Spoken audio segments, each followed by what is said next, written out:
స్వాతంత్ర దినోత్సవం, గణతంత్ర దినోత్సవం రెండూ మనకు పెద్ద పండగలే కదూ.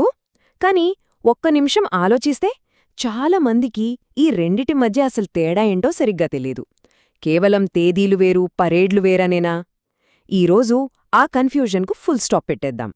అయితే అసలు పాయింటేంటంటే, ఈ రెండు రోజులు వేర్వేరు కథలా, లేకపోతే ఒకే కథకు రెండు భాగాలా?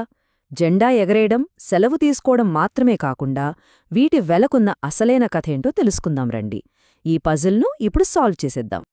ఓకే, మన కథలో ఫస్ట్ పార్ట్కి వచ్చేద్దాం. అదే స్వాతంత్ర్య దినోత్సవం. ఇది దేని గురించంటే, బానిస సంకెళ్లను తెంచుకున్న కథ. విదేశీ తాళన నుంచి మనం విముక్తి పొందిన క్షణమన్మాట. అసలు స్వాతంత్ర్యమంటే ఏంటి? చాలా సింపుల్గా చెప్పాలంటే, బయటివాళ్ల కంట్రోల్ నుంచి మనకు ఫ్రీడమ్ రావడం. దాదాపు 200 ఏళ్ల బ్రిటిష్ పాలన తర్వాత మన దేశ భవిష్యత్తును మనమే రాసుకునే హక్కును గెలుచుకున్న రోజది. అదొక చారిత్రాత్మక ఘట్టం. ఈ తేదీ, ఇది మనందరి మనసులో ముద్రించుకోవాల్సిన తేదీ. ఆగస్ట్ 15, 1947.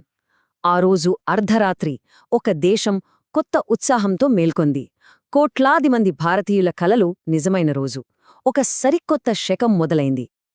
అయితే ఈ స్వేచ్ఛ మనకు అంత ఈజీగా రాలేదు. దాని వెనక ఎన్నో తరాల పోరాటం, లక్షలాది మంది త్యాగాలు ఉన్నాయి.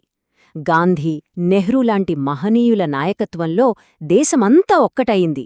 అందుకే ఆ స్ఫూర్తిని గుర్తుచేసుకుంటూ ప్రతి సంవత్సరం ప్రధానమంత్రి ఎర్రకోట మీద మన జాతీయ జెండాను ఎగరేస్తారు. సరే, స్వేచ్ఛ అయితే వచ్చింది. కానీ ఆ స్వేచ్ఛతో ఏం చేయాలి? దేశాన్ని ఎలా నడపాలి? ఇక్కడే మన కథ రెండో భాగానికి వస్తుంది. అదే గణతంత్ర దినోత్సవం. ఇది స్వేచ్ఛను మనం ఎలా వాడుకోవాలి అని నిర్ణయించుకున్న కథ. మన సొంత రూల్బుక్ రాసుకున్న కథ అన్నమాట. గణతంత్రం అంటే ఏంటి? చాలా సింపుల్. అధికారం రాజులు, రాణుల చేతుల్లోంచి మనలాంటి సామాన్య ప్రజల చేతిలోకి రావడం. అంటే మనల్ని మనమే పాలించుకోవడం. అది ఎలా? దేశం ఎలా నడవాలో చెప్పే ఒక పవిత్రమైన పుస్తకం. అదే రాజ్యాంగం. దాని ప్రకారం పాలన సాగించడం. ఇది మరో కీలకమైన తేదీ, జనవరి 26, 1950. మనకు స్వాతంత్ర్యం వచ్చిన 3 ఏళ్ల తర్వాత ఈ రోజున మన రాజ్యాంగం అమల్లోకి వచ్చింది. ఆ క్షణం నుండి భారతదేశం కేవలం ఒక స్వతంత్ర దేశంగానే కాదు, ఒక గణతంత్ర రాజ్యంగా, అంటే ఒక రిపబ్లిక్గా అధికారికంగా మారింది. సో ఆ రోజు మనం మన సొంత రూల్బుక్ని, అంటే మన రాజ్యాంగాన్ని ఆమోదించుకున్నాం.